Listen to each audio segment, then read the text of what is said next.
Ne vous êtes-vous jamais demandé si votre consommation d'alcool pouvait avoir des risques à long terme sur votre organisme? Bien évidemment. Aujourd'hui, je reviens sur un thème assez sérieux et assez banalisé sur YouTube, mais ça me tenait à cœur de vous faire une piqûre de rappel sur les bienfaits et les malfaits de l'alcool. Alors ce soir, oubliez votre apéro conf-call, concoctez-vous vos plus bonnes recettes de smoothie gluten-free, et sans échymose, commençons par le commencement.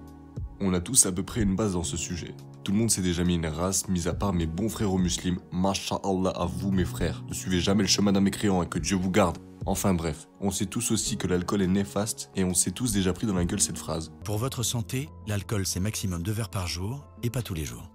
Bien entendu, cette affirmation est vraie, mais j'aurais aimé traiter le sujet plus profondément. Tout d'abord, une boisson alcoolisée ou un alcool est une boisson contenant de l'éthanol, comme le vin, la bière, l'eau de vie, mais le goût, aussi l'effet psychotrope de l'éthanol peuvent participer à l'appétence pour ce type de boisson et motiver sa consommation. Enfin, on s'en fout, oublions.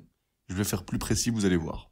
Maintenant, si on s'intéresse à une statistique nationale, on peut y voir qu'au total, 10% des cons de Français sont des consommateurs quotidiens, ce qui est pas forcément bon pour la santé, tu sais. Enfin, on verra ça après. Bref, la consommation d'alcool est plus fréquente chez les hommes de 15,2% d'entre eux qui en boivent tous les jours contre 5,1% des femmes. Les consommations occasionnelles, c'est-à-dire moins d'une fois par semaine, concernent 5,7% des femmes et 36,8% des hommes.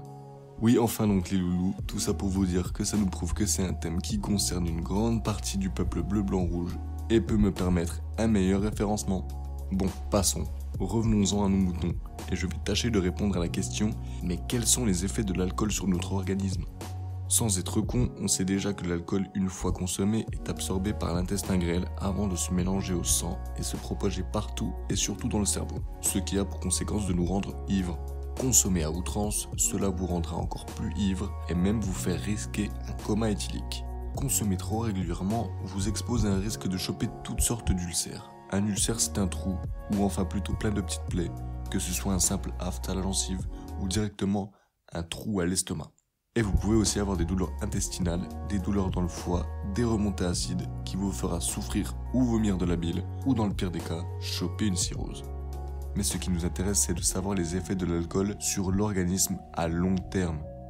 Alors déjà, pour faire simple, l'alcool peut être responsable de très nombreuses maladies, comme le cancer de la bouche, le cancer de l'œsophage, le cancer de la gorge. Ça multiplie aussi les risques de choper une cirrhose, ça provoque aussi des maladies du système nerveux et des troubles psychiques tels que l'anxiété, la dépression, l'irritabilité, etc.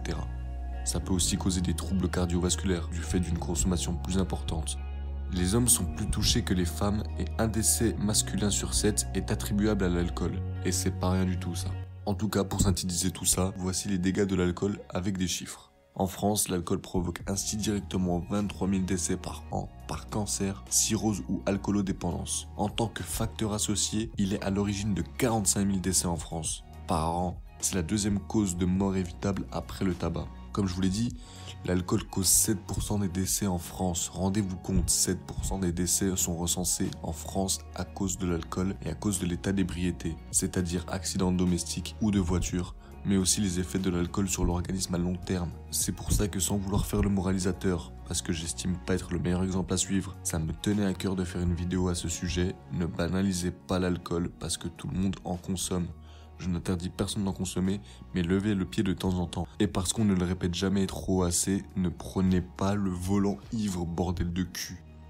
Sur ce, c'était Alpac pour Cosmopolité Parlant. On se retrouve très vite. Promis, en ce temps de confinement, je tâcherai d'être plus régulier. La prochaine fois, on parlera des effets du cannabis. Et n'oubliez jamais, bande de chiens de cons, le savoir n'a pas de frontières.